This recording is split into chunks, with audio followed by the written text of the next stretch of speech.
Yeah, g'day YouTubers, Spannerman again here with another video. Hope you enjoyed the video today. Please subscribe to the channel. Any comments, thumbs up. Thanks for watching. Bye for now.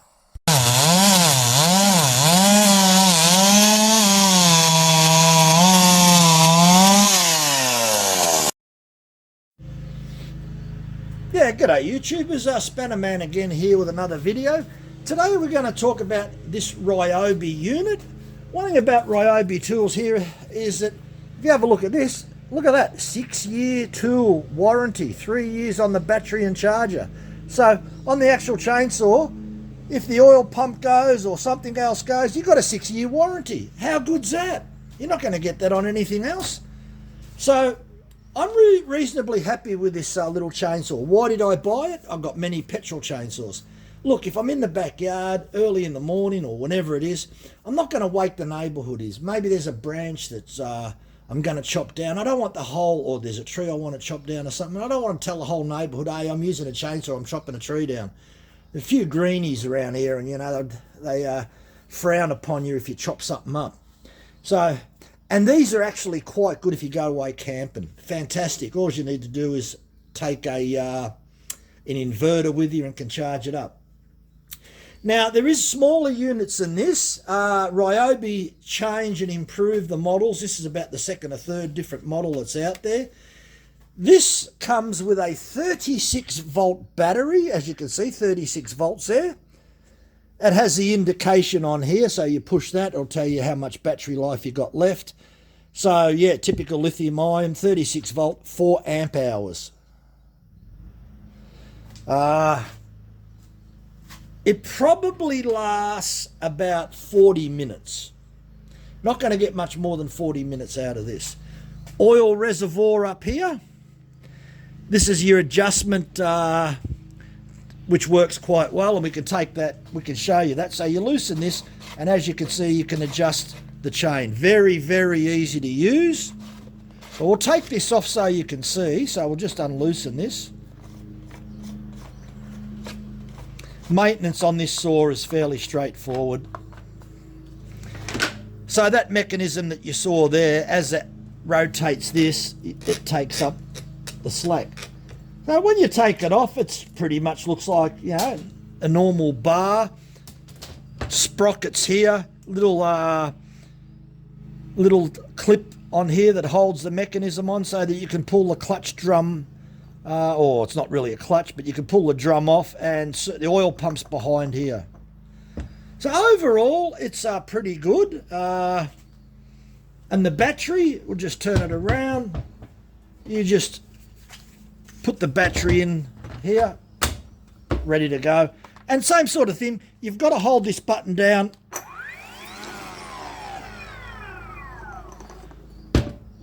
Safety mechanism built in. Same thing with the stop latch there so that you can put that on. It's pretty easy to operate, and it's pretty easy to put the bar back on. It's no big deal. Just normally I find just put it back on.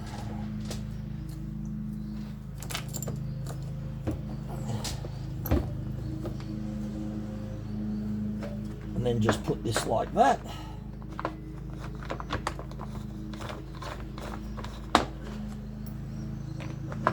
Always takes longer when you do it on the camera.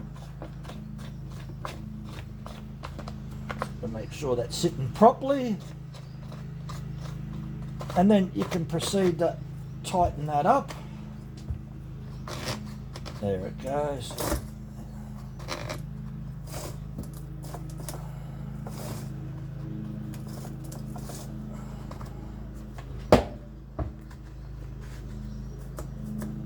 Maybe a little bit less.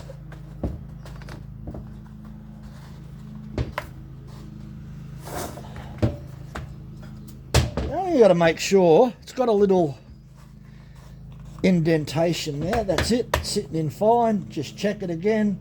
Everything's fine. Beautiful. Like to keep maybe a little bit more tension on that. That's better. That's better. So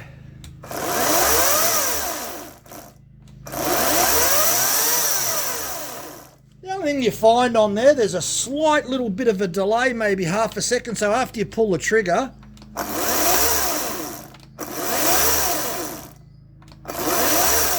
maybe a fraction, it's hardly anything. Also, as you'll see, it's brushless. So most of the better type equipment, portable stuff these days is brushless. Some of the cheaper stuff isn't still, so that's the way it's going, and they're all lithium ion. As I said, it's 36 volts. Some of them may even go up to 40 something volts. They're great for camping. Being a 14-inch bar, I thought, oh, I'm going to try just to see how big a log it will cut through. So I had a log that was probably right up to here, using the whole lot, and it got through it a little bit slow, but it still got through it. The only thing they don't have is steel dogs or spikes. There's no spikes on except these plastic ones, which are absolutely useless. So that's one little criticism I've got. But being a battery chainsaw, I don't put a lot of pressure on it. Oil reservoir is big enough. There's always some oil in the bottom by the time the battery runs out. So they've sort of done that okay. Battery probably takes about 2 hours to charge up. So it's not the type of thing that you're going to use and say, oh, I'm going to chop this tree up, and then you're going backwards and forwards. Something like this is good to have to take away camping, or you've got it in maybe you've got a property like what I've got, a couple of acres, and you may use it just to chop a few limbs or prune something up. So it certainly doesn't compete with a petrol one, but it has the I guess it's silent, and you're not going to disturb anyone. You're not going to piss the neighbours off because you fired up a chainsaw. But typically I brought this one was to go away camping, and I take the charger with me and take the inverter, and it's great for that. As I say, it's great to chop up small timber. If you was to ask me what's its ideal cutting timber, I would say anywhere from about 75 mil 3-inch to 100 mil 4-inch. Works really well with that size timber. I like the bar being that long. As I said, I don't use the whole bar. It's good to get into spots where you can't reach really good. You might sort of be using it at the front section, but when I'm cutting timber, I'll use it in this section here. So that's about it. That's the Ryobi. Now the model number, in case you want to look it up, is, there it is there, RCS 36 by 4. Don't know what the by 4 means, but 36 would be the voltage, no doubt.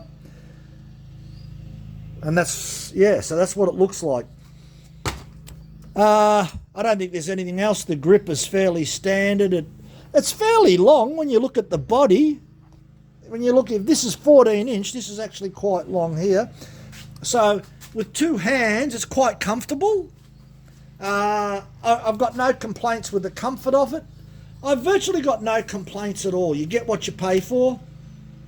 What I will say is that the battery is more expensive than the saw. So typically something like this will cost you about 500 Australian dollars. The battery is about $300, so that puts this at about 200. Now that same battery that's in here fits my pole saw. I've got a pole saw and I might do a review on that. So it's a Ryobi pole saw that holds this battery. The pole saw would be about 3 meters high, so sometimes there's some limbs up on a tree. I don't like getting up on a ladder. I'd prefer to stand on the ground. So if I've got 3 meters reach plus my height, I can get up to something that's about 4 meters high and cut it, and if it goes to fall near me, I can walk away.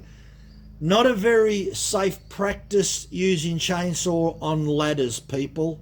That's the reason I got it, because I didn't want to end up in hospital with a branch falling on me or holding a chainsaw up on a ladder. A lot of chainsaw accidents happen by people on ladders. Please try to avoid that. That's why I got the pole saw, and I only use it, it's paid for itself, Because if I'd turned around and rang up an arborist and said, oh, look, I just need you to chop these branches off, they would have charged me just as much as what the pole saw was. I think the pole saw was under $300. So it paid for itself, and I've got it there if I need to chop some limbs off anything that's, 4 meters high. Anyway, thanks for watching. As I said, Ryobi is an international company, offer a fantastic warranty on all their products. I've taken Ryobi back to the hardware store. They exchange it immediately, no questions asked. So if there's a part broken on your Ryobi, no problems here with exchanging it. You can't get a better warranty than that. So thumbs up for me. Nothing to complain about. Thanks for watching. Give us some comments. Bye for now.